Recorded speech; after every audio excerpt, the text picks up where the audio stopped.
cuestión es más o menos así. Yo tenía 21 años en 2009, para que volvamos un poco en el tiempo. No había smartphones, por ejemplo. No había internet en el celular. Tenías que abrir la compu, conectarte si había un wifi, pero no tenías el chip con internet.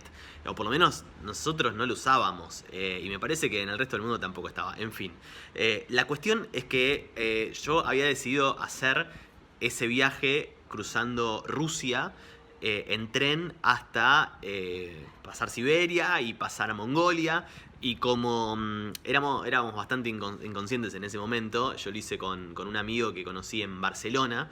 Yo la verdad que ni me había enterado. Fue una pandemia como la del coronavirus, pero la pandemia de H1N1, que fue en 2009, en el momento en el que yo estaba allá. Y bueno, tomamos el tren. Yo empecé a ver carteles en donde decía que no había que darse la mano con la gente, o que había que usar barbijo, o toser con el codo, por ejemplo. Bueno, muchas cosas así que yo en el momento le saqué foto. Evidentemente algo me generó, pero no dimensioné de qué se trataba. No dimensioné a tal punto que los pasajes del Transiberiano, del tren que cruza todo Siberia, es el tren más largo del mundo.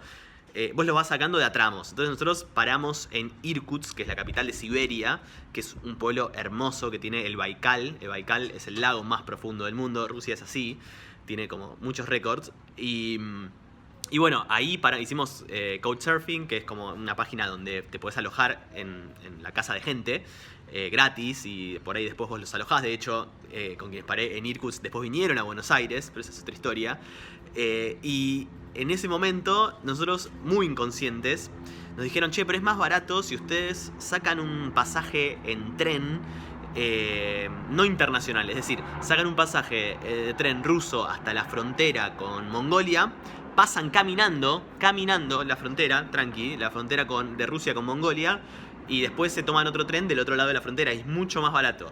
No sé cuánto habremos ahorrado, porque la verdad que no eran lugares caros, ¿entendés? Pero habíamos ahorrado algo de plata. Entonces dijimos: sí, perfecto, nos parece bárbaro. Nos sacan el pasaje, todo en ruso. Ya en la mitad de Siberia nadie hablaba inglés.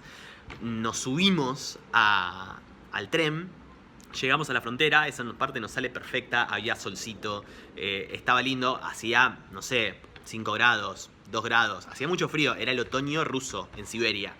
Pero todavía no. Yo tengo el recuerdo de que no había tanta nieve, que nevaba, pero no tanto.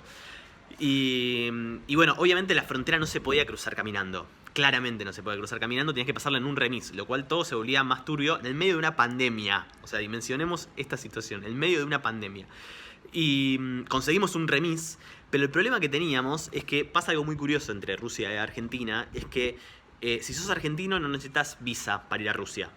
Eso es algo que empezó, me parece que fue con el primer gobierno de Cristina. Cuando yo fui, hacía poco tiempo que estaba implementada esa medida, y parece que los rusos, de una frontera perdida, de una ciudad perdida en Siberia con otra ciudad perdida en Mongolia, no se habían enterado del tema, no sabían que no hacía falta visa. Entonces agarraron mi pasaporte argentino, que no tenían idea de dónde quedaba el país ni qué idioma hablaba, en el medio de una pandemia, y me dijeron: pero te falta la visa, amigo, acá, no tenés la visa. Pasó un rato largo, deliberaron en ruso, en mongol, no sé en qué hablaron, hasta que se dieron cuenta que podíamos pasar.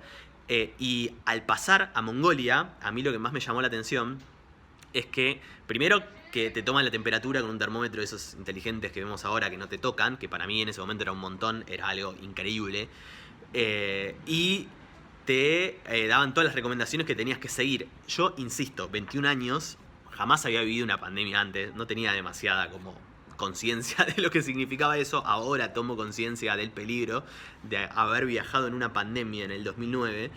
Te tomaban la temperatura y si estabas enfermo te mandaban para atrás y no podías seguir. Nosotros no teníamos fiebre, así que pudimos seguir, pudimos llegar a Mongolia. Y ahí, claro, había como muchos controles y mucho también como afiches escritos en mongol o en ruso, no sé en qué estaban, que te daban las recomendaciones. Pero bueno, nada, son esas cosas que uno se da cuenta durante el coronavirus, y también con un poco de tiempo de revisar las fotos. Estuve revisando recién fotos que son las que están viendo, y la verdad que me parece un flash haber hecho todo eso sin haberse dado cuenta de que había una pandemia en el medio.